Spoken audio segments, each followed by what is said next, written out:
Bonsai এটি প্রকৃতির ক্ষুদ্র অথচ শিল্পিত একটি রূপ। বনসাই মূলত একটি জাপানি শব্দ যার অর্থ হচ্ছে বাটিতে রোপণ করা গাছ। আর এই বনসাই কিন্তু একটা শুধুমাত্র গাছ না, এটা একটা জীবন্ত শিল্পকর্ম যা অত্যন্ত যত্ন, ধৈর্য এবং শৈল্পিক আকারে প্রকাশের একটা বহিঃপ্রকাশ আমরা দেখতে পাই। এবং বাংলাদেশে যখন বনসাই চাষ প্রথম শুরু হয় তখন প্রথম দিকে শহরের কিছু উদ্যোক্তারা তারা এই বনসাইয়ের চাষাবাদ শুরু করেন এবং বেশ আস্তে আস্তে এটা জনপ্রিয়তা লাভ করতে থাকে এবং এটি যে একটি শিল্প সেটি সবার সামনে পরিচিত হতে থাকে। আমার চারপাশে আজকে দেখছেন বনসাইয়ের একদম বাহার। তবে এই বনসাইয়ের যেই নার্সারিটা আপনারা দেখতে পাচ্ছেন এটার নাম হচ্ছে লিভিং আর্ট বনসাই।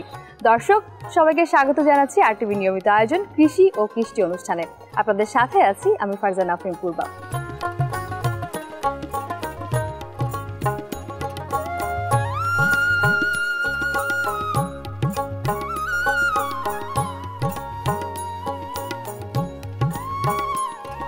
শিল্পীর কাজ হচ্ছে শিল্পকর্ম তৈরি করা এবং আমি সবুজ ভাইকে দেখে খুব মুগ্ধ হচ্ছিলাম। উনি একদম মন্ত্রমুগ্ধ হয়ে কাজ করছেন। ভাইয়া, আপনার এখানে এসে তো খুব ভালো লাগছে এবং আমিও একটা হাতে নিয়ে আসলাম। আর আপনি খুব মনোযোগ দিয়ে যত্ন নিয়ে কাজ করছিলেন। এটা একটু নাম শুনতে পারি যে এটা কোন জাতের এবং এটাকে কি বলা হয়? আমি যে বনসাই নিয়ে কাজ করছি এটা হচ্ছে বিদেশি একটি গাছ, এটার নাম হচ্ছে জুনিপার। এটা বাংলাদেশেও বেশ ভালো হয় এবং এটার বনসাই খুব ডিমান্ড। এটা হচ্ছে ইনফর্মাল এবং স্ল্যান্ডিং একটা স্টাইল দিচ্ছি। এই ধরনের গাছগুলো বাংলাদেশেও খুব ডিমান্ড আছে এবং বিদেশেও বেশ ডিমান্ড এই গাছগুলো। তো এটা নিয়ে আসলে কাজ করছি। আচ্ছা, এবং এটা তো দেখছি একটু বেশ লম্বা, তো এটার বয়স কত বছর হলো? এটার বয়স প্রায় 15 বছর। এটা বেশ অনেক বড় ছিল। এটাকে জাস্ট আমরা তার দিয়ে পেঁচে পেঁচে ওয়ারিং করে এটাকে ছোট করা হয়েছে, যে তার ভিতরে যে বয়স্ক যে ছাপ সেই ছাপটা ফুটিয়ে তোলার জন্য আসলে ওয়ারিং করা। এবং এটা মিনিমাম 40 থেকে 30 দিন পরে আমরা তারটা আবার খুলে ফেলবো। তাহলে যেই আমরা যে বাগটা দিয়েছি, ইনফর্মাল স্টাইলটা দিয়েছি, এটা ফিক্সড হয়ে যাবে। আচ্ছা, এই গাছে কি আরো পাতা আসবে তখন? হ্যাঁ, পাতা ভরপুর পাতা আসবে, ভরে যাবে, সুন্দর লাগবে, সবুজে ছেয়ে যাবে। এখন তো জাস্ট আমরা ওয়ারিং করছি, এই জন্য এটাকে বলে এটাকে ওয়ারিং প্লাস প্রুনিং করা আর কি। আমরা এখন প্রুনিংও করে দিচ্ছি, একই সাথে দুটো কাজ করছি। এবং এই যে আপনার একটা প্রতিষ্ঠান গড়ে তুলেছেন যে লিভিং আর্ট বনসাই, বনসাই নিয়ে আসলে কাজ করার কারণটা কি? আসলে লিভিং আর্ট হচ্ছে জীবন্ত শিল্পকর্ম। আর এই জীবন্ত বনসাইটা হচ্ছে যেহেতু জীবন্ত শিল্প, এটা হচ্ছে চলমান প্রক্রিয়া। আর এই শিল্পটা আমি যখন শুরু করেছিলাম 1996 সালের দিকে, আমি সিলেটের প্রথম একটি শাহজালাল নার্সারিতে একটি বনসাই দেখি। সেখান থেকে আমার আসলে উৎসাহ জাগে যে আসলে এরকমভাবে কি এত সুন্দরভাবে বনসাই আমরাও তৈরি করতে পারি কিনা। 2007-এর পর থেকে আমি বাণিজ্যিকভাবে বনসাই শিল্প নিয়ে কাজ করছি। আজকে আপনি যেটা বললেন যে এত বড় একটি প্রতিষ্ঠান, আসলে আমরা এই শিল্পটাকে আরো বহুদূর এগিয়ে নেওয়ার চেষ্টা করছি। শুরুতে কি কোথা থেকে শিখে এসেছিলেন যে একটা বনসাইয়ের যত্ন কিভাবে করতে হয় বা কিভাবে এটা বাণিজ্যিক আকারে রূপ দেওয়া যায়? আসলে 2007 সালে আমি বাণিজ্যিকভাবে চিন্তা করি। 2007 সালে না, আমি বনসাই নিয়ে কাজ শুরু করি 96 সালে। 1996 সালে আমি বনসাই নিয়ে যাত্রা শুরু করি। সেই সময় নিতান্তই শখে বসে শুরু করেছিলাম, মাত্র 4টি তেঁতুলের চারা দিয়ে এবং মাত্র 100 টাকা ইনভেস্ট করে আমি আমার এই যাত্রা শুরু করেছিলাম। আর 2007-এ এসে আমি এটা বাণিজ্যিকভাবে প্রসারের চিন্তা করি এবং বাণিজ্যিকভাবে রূপ দেওয়ার চেষ্টা করি। আজকে যেটি দেখতে পাচ্ছেন সেটা আমাদের কিন্তু ইতিমধ্যে আমরা বেশ কয়েকটি দেশে থার্ড পার্টির মাধ্যমে কিন্তু বনসাই এক্সপোর্ট করেছি। তো এটা আমাদের একটি সুবর্ণ সুযোগ যে বনসাই শিল্পটাকে আমরা আমাদের দেশে কিন্তু এখন বিশাল জনপ্রিয়তা অর্জন করেছে। এই শিল্পটা প্রত্যেকটি মানুষের চাচ্ছে তাদের ফ্ল্যাট বাড়িতে একটি করে বনসাই রাখবে, তাদের ড্রয়িং রুমে একটু রাখবে, তাদের কর্নার সাইডে একটু রাখবে। প্রত্যেকে চাচ্ছে যে বনসাইয়ের সাথে একটু থাকুক। এটা সম্পর্কে তো জানলাম, বাট আমার হাতে যেটা রয়েছে এখানে তো কোনো তার আমি দেখতে পাচ্ছি না, বা এই যে এটা তো একদমই ছোট, এটা কিভাবে করা হলো? একটু আমি যদি দেখাই, আমাকে একটু যদি আপনি দেন। এটা হচ্ছে আমার হাতে যে দেখতে পাচ্ছেন, এটাকে আমরা জাস্ট এইভাবে প্রুনিং এর মাধ্যমে কিন্তু এই কাজটা করা হয়েছে। আচ্ছা, এটাকে এক একটা গাছকে আমরা এক একভাবে কাজ করি। তাহলে এটা বয়সও কম হওয়ার কথা। 4-5 বয়স হয়ে গেছে। যে তার না থাকলে যে বয়স কম হবে বিষয়টা এরকম না, কারণ গাছের বয়সটা ডিপেন্ড করে হচ্ছে তার খাদ্যের উপর, তার প্রকৃতির উপর, বেঁচে থাকার উপর বয়সটা ডিপেন্ড করে। আর সৌন্দর্যটা হচ্ছে একজন শিল্পী বনসাইটাকে কিভাবে লুক দিবেন সেটা হচ্ছে তার শিল্পের বিষয়। আচ্ছা, এই প্রজাতিটার নামটা কি? এটার নাম হচ্ছে জেট প্লান্ট। এটা আমরা সাধারণত এই প্রুনিং করে করে জেট প্ল্যানগুলো করা যায়। এবং এই পাশে কিন্তু একটি বনসাই আছে ইনফর্মাল স্টাইলের, এটা কিন্তু আবার তার দিয়ে ওয়ারিং করে করা হয়েছে। তা আমরা কিন্তু সবভাবেই মানে যে কোনোভাবেই আমরা চাইলে বনসাইকে কাজ করতে পারি। তাহলে শেপে আনার জন্য আপনারা তার ছাড়াও বাঁশের কঞ্চি এগুলো ব্যবহার করছেন? হ্যাঁ, বাঁশের কঞ্চি এবং প্রুনিং এর মাধ্যমে আমরা শেপ নির্ধারণ করতে পারি। এবং এই প্রুনিং এর তো একটা নিয়ম নিশ্চয়ই মনে হয় আছে, যে আমি কতটুকু কাটবো, কতটুকু কাটলে কতটুকু সুন্দর লাগবে। এটা প্রুনিং এর নিয়ম আছে, সময় আছে, কোন সময়টা আমি প্রুনিং করলে আমার গাছ বেঁচে থাকবে আর নতুন পাতা বের হবে। প্রকৃতি থেকে জেনে থাকি যে একটি গাছে যখন একটি ব্রাঞ্চ কাটা হয় তখন তার মিনিমাম 3 থেকে 4টি নতুন ব্রাঞ্চ বাইর হয়। তো এইটা কখন বাইর হবে? যখন আমি এটাকে গ্রীষ্মকালীন সময় যখন এটাকে আমি প্রুনিং করবো সেই সময় কিন্তু গাছ এই নতুন পাতা বাড়বে। আমি যদি শীতের সময় করি শীতে কিন্তু এটা বাড়বে না। তাহলে আমাকে জানতে হবে যে কখন আমি বনসাইয়ের প্রুনিং করব। আর এটাই হচ্ছে আপনার একজন প্রশিক্ষণপ্রাপ্ত শিল্পের কাজ।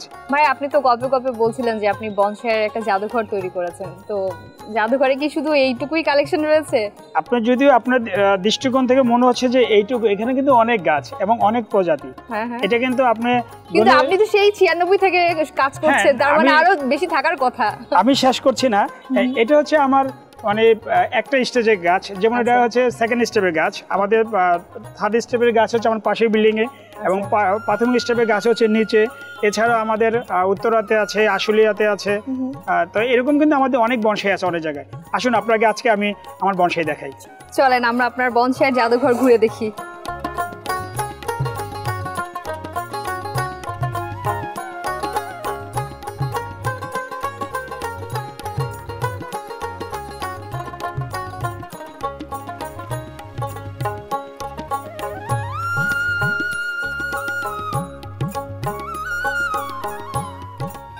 এইটাও কি সম্ভব, মানে এই গাছেরও বনসাই করা সম্ভব? বাগান বিলাসে বনসাই, কিন্তু এটা কি বেশি দিন বাঁচে? কেন বাঁচবে না?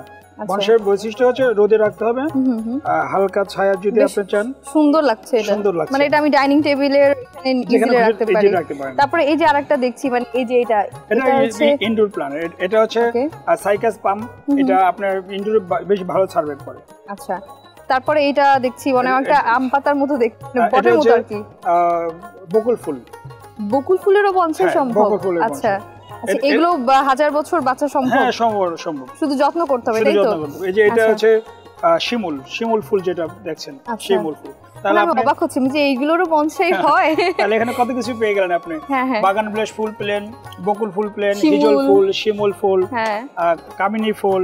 এই যে আমার পাশে যে গাছটি আছে, এটার নাম হচ্ছে চাইনিজ এলম। এটা হচ্ছে এটা কিন্তু গোলাপ পাতার মতো, হাজারি গোলাপের পাতার মতো দেখতে, গোলাপের মতো পাতার মতো। এটা খুব সুন্দর একটি বনসাই হয়। মা যেটা ছিল মাদার গাছটাকে আমি চীন থেকে সংগ্রহ করেছিলাম, এটা আমাদের আছে। আর এটা আমরা ওটা কাটিং থেকে এটা চারা করেছি। এরকম অনেকগুলো আমরা চারা করেছি, বেশ সুন্দর। এটা কি আমাদের দেশীয় বট? এটা আমাদের দেশীয় বট, এটাকে বলে পাকুড় বট। আমার ওই যে পাশে যে গাছটি দেখতে পাচ্ছেন, এটা হচ্ছে নাগলিঙ্গম, এটাকে ক্যানন বল বলে। এটা কিন্তু এখন এটা ব্রিটিশ পিরিয়ডে বাংলাদেশে যদিও আসে, যে ব্রিটিশরা যখন হাতিতে চড়ে এক জায়গা থেকে আরেক জায়গায় যেতেন, সে সময় হাতির যদি পেট খারাপ হতো তাহলে এই ফল খাওয়ানো হতো হাতি চিকিৎসা হিসাবে। তো সেই গাছটি কিন্তু বাংলাদেশে হাতে কোনো কয়েকটি গাছ আছে, বোটানিক্যাল গার্ডেনে আছে, গাজীপুরে ডিসি অফিসে আছে, বিক্রমপুরে যদুবাবুর বাড়িতে আছে, এরকম কয়েকটা হাতে গোনা 10-12টা গাছ আছে। আমার পাশে আরেকটি গাছ দেখতে পাচ্ছেন, এটা হচ্ছে বাইরান্স, দেখতে আম গাছের মতো। আমি তো আমি ভেবেছিলাম, অনেকে আমি মনে করে, এবং সবাই যখন আসে বলে যে এটা আম গাছ। এটা আম গাছ নয়, এটা হচ্ছে বাইরান্স, এটা লোকাল নাম হচ্ছে আমবট। আমরা আম গাছে বনসাই আপনাকে দেখাবো।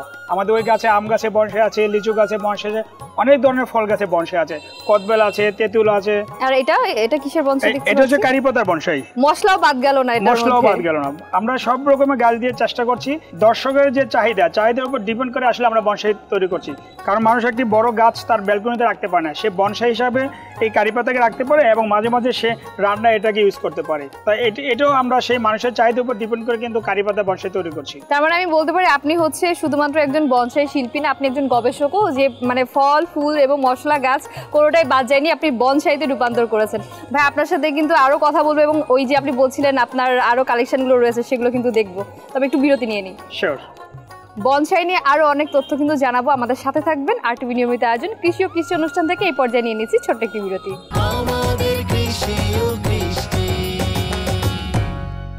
চিরসবুজ বনসাই, যার জন্য প্রয়োজন শুধু একটু যত্ন আর সময়, এবং বছরের পর বছর যেটা একই রকম থাকবে এবং আপনার ঘরের সৌন্দর্যকে আরও বৃদ্ধি করবে। দর্শক, বিরতির পর সবাইকে স্বাগত জানাচ্ছি আরটিভি নিয়মিত আয়োজন কৃষি ও কৃষ্টি অনুষ্ঠানে।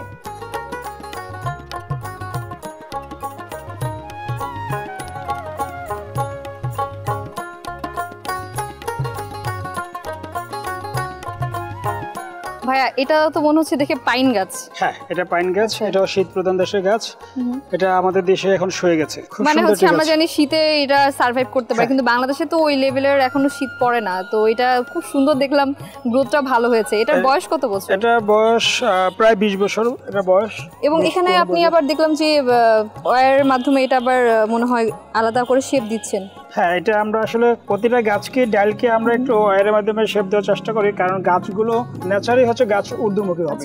ছোট থাকবে, অল্প বয়স্ক, তখন গাছ ঊর্ধ্বমুখী হবে, কিন্তু গাছ যখন বয়স হবে তার ডালগুলো আস্তে আস্তে প্রকৃতির বুকে ঢলে পড়ে।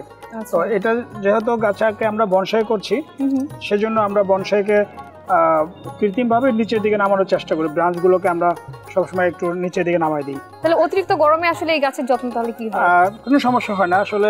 অনেক ছোটকাল থেকে হয়েছে, তো বাচ্চা থেকে যেহেতু হয়েছে সেই হিসাবে কোনো সমস্যা হয় না। মানে আমরা মানুষরা যেরকম সয়ে গেছি ও আবহাওয়ার সাথে আমাদের দেশের, ঠিক তেমনি মানে গাছও নিজেকে মানিয়ে নিয়েছে, তাই তো? গাছও নিজেকে মানিয়ে নিয়েছে, সেই হিসাবে গাছ কোনো সমস্যা হচ্ছে না, বেশ ভালো আছে। এবং আসলে মানে জানার তো কোনো শেষ নাই, এবং আমার আসলে আগ্রহ আরো বাড়ছে যে মানে এক একটা গাছ কিভাবে আপনি মানে নিজ হাতে সবকিছু করছেন, এবং এত ধৈর্য নিয়ে এক একটা গাছের বয়স তো শুনেই আমি অবাক হচ্ছি যে এটাও সম্ভব। এটা সম্ভব। এটা কদবেল গাছ, আমাদের দেশীয় কদবেল, এবং এটা কিন্তু প্রচুর ফল দেয়। মানে আমাদের পারিবারিক চাহিদা বনসাই থেকে মিটে যায় আসলে, কারণ কদবেল তো আর ওইভাবে খায় না।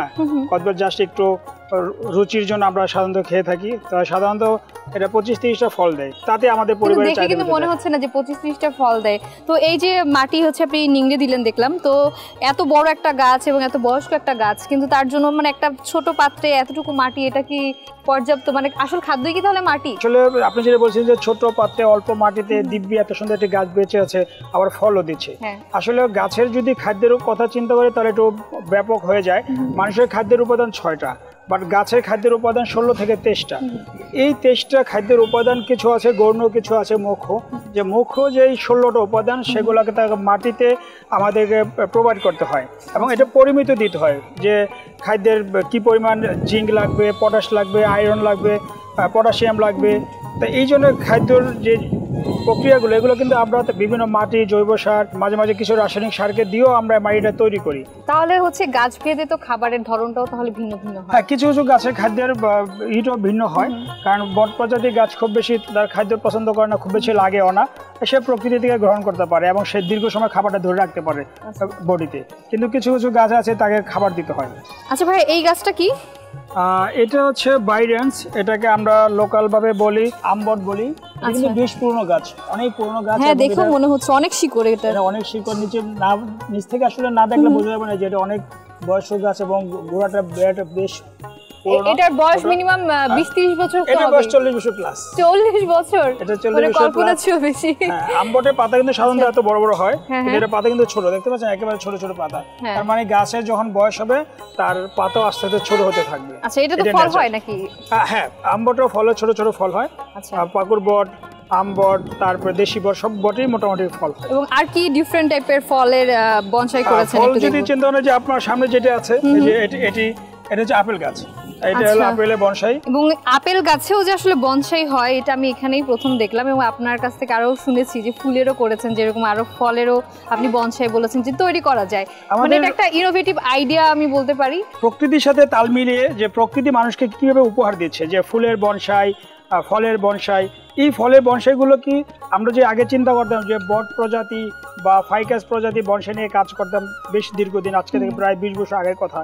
এখন কিন্তু আমরা কি করছি, ডে বাই ডে আমরা ফুল এবং ফলের দিকে এগিয়ে যাচ্ছি। একটা ভিন্নধর্মী গাছ দেখলাম, মানে এটা আমি সুন্দরবনে দেখেছি যে এই ধরনের শ্বাসমূল যেগুলো উপরে উঠে থাকে। একদম রাইট। মানে আপনি হচ্ছে সুন্দরবনকে তাহলে আপনার বাড়ির ছাদে জায়গা দিয়েছেন। আমরা প্রথমেই বলেছি যে এই জাদুঘরে কিন্তু আমাদের হাজারো রকমের গাছের সংরক্ষণ আছে। তো এই সুন্দরবনের সুন্দরী গাছ দিয়ে আমরা বনসাই করছি, এবং করে শনিবার দিন কিন্তু অনেক বাচ্চারা, তাদের টিচাররা বাচ্চাদেরকে নিয়ে আসে আমাদের এখানে, কারণ এই বনসাই গাছের জন্য, গাছের সাথে পরিচিত হওয়ার জন্য বাচ্চাদেরকে এখানে নিয়ে আসে। যেমন আমি নিজে অবাক হয়েছি, আমি আসলে জানতাম না, কারণ আমি সচরাচর এই বট জাতীয় প্রজাতির বনসাই দেখেছি, কিন্তু আপনার এখানে এসে জানতে পারলাম যে আসলে মানে আমরা যদি চাই প্রকৃতিকে নিজের মতো করে আপন করে নিতে পারি।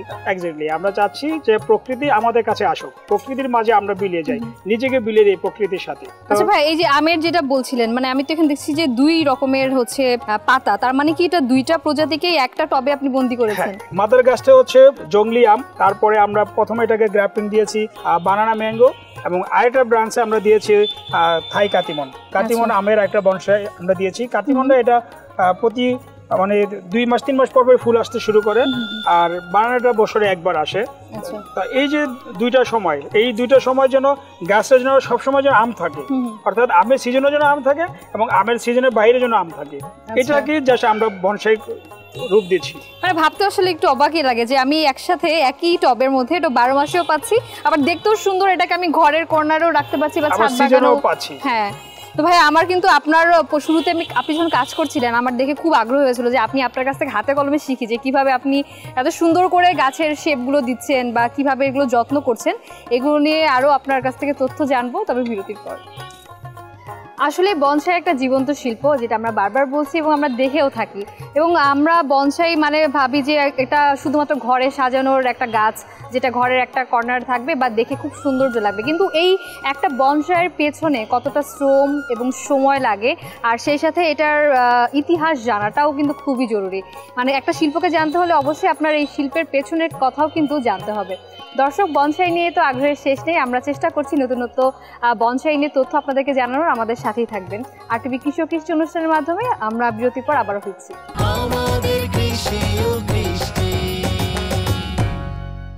বিরতির পর সবাইকে স্বাগত জানাচ্ছি RTV নিয়মিত আয়োজন কৃষি ও কৃষি অনুষ্ঠানে। দর্শক, কথা বলছিলাম বনসাই নিয়ে। বনসাই নিয়ে তো আমাদের জানার অনেক আগ্রহ রয়েছে। আপনারা কি জানেন বনসাইয়ের মূল উদ্দেশ্যটা কি?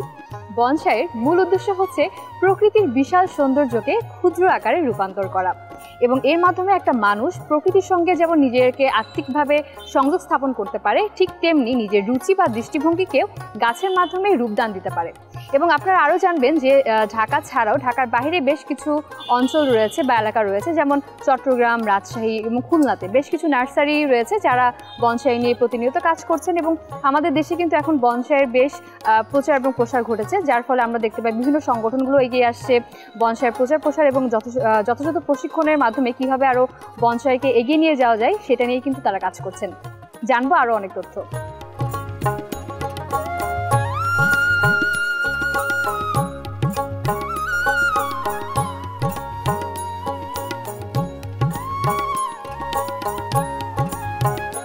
আপনার এই জাদুঘরে আমি যতগুলো হচ্ছে বনসাই দেখলাম, এটা বেশ বড় লেগেছে আমার কাছে। মানে এটা কি সবচেয়ে বয়স্ক? না, এটা সবচেয়ে বয়স্ক না, তবে এটা বেশ বড় গাছ, এবং এটা বয়সের দিক থেকে 25 প্লাস হবে। এটা আমি সংরক্ষণ করেছিলাম নারায়ণগঞ্জ ইপিজেড থেকে, সেটা আজকে থেকে প্রায় 20 বছর আগে। আরো ধরে নিয়েছে যে ওখানে আরো 5 বছর আগে ছিল গাছটা, সেখান থেকে আমি এটা সংগ্রহ করেছিলাম। 25 বছর বয়সী একটা গাছ, এবং আমি যেটা দেখতে পাচ্ছি যে শিকড় ছেড়েছে, তাই তো? প্রচুর শিকড় ছেড়েছে। এটা কি যে আগের যে গাছগুলো দেখলাম ওরকম হবে শিকড়গুলো? হ্যাঁ, এরকম হবে। আচ্ছা, এই যে বেশ পুরনো গাছ হবে এবং অনেক শিকড়। এটা কি প্রুনিং করেছেন নাকি অলরেডি? প্রুনিং অনেকবার করা হয়েছে, প্রুনিং এর কাজ চলছে প্রতি বছর, কারণ আমি তো আগেই বলেছি যে বনসাইটা হচ্ছে জীবন্ত। যেমন এটা দেখতে পাচ্ছি, এটা হচ্ছে তেঁতুল গাছ। একটু আগে আমরা প্রুনিং করলাম, এটা অনেক ডালপালা ছিল, এটা কিন্তু একটু শেপে নিয়ে আসলাম। এটা প্রায় 15 কাছাকাছি। আপনার আইডিয়া ঠিক আছে, 15-20 এই কাছাকাছি।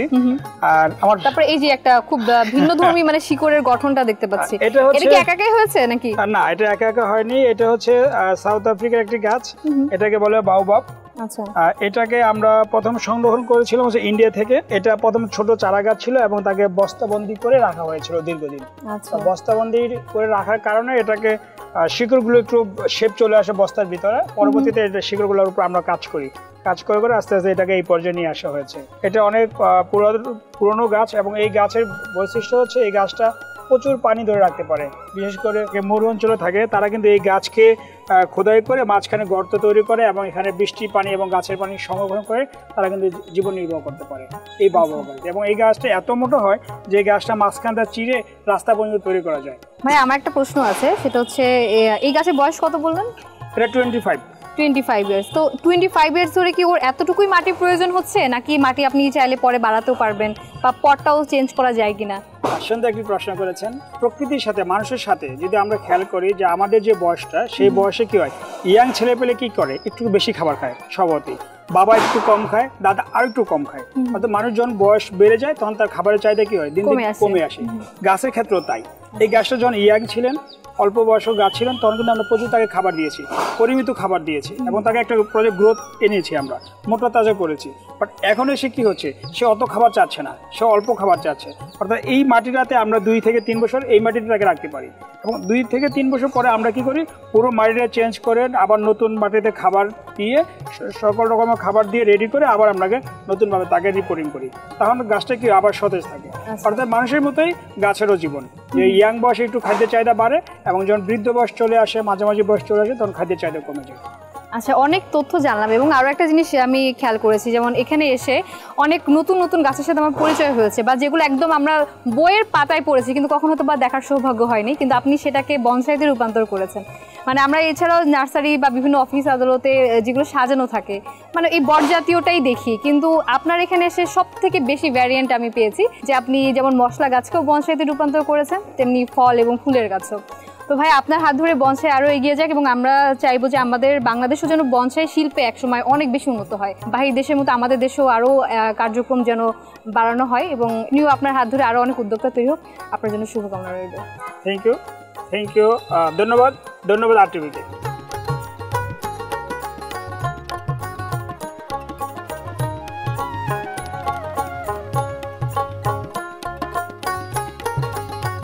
বাংলাদেশের আবহাওয়া বনসাই চাষের জন্য যথাযথ উপযুক্ত।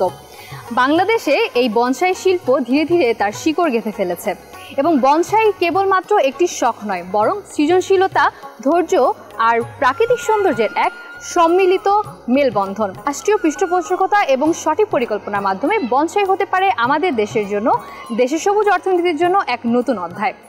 দর্শক, আপনারা যারা কৃষিকে ভালোবাসেন বা কৃষির সফলতার গল্প আমাদের সাথে শেয়ার করতে চান, বা আমাদের আরটিভি পর্দায় তুলে ধরতে চান, তারা আমাদের সাথে যোগাযোগ করতে পারেন এই নাম্বারে 01878184077। আমি ফারজানা আফরিন পূর্বা আজকের মতো বিদায় নিচ্ছি আরটিভির নিয়মিত আয়োজন কৃষি ও কৃষি অনুষ্ঠানে।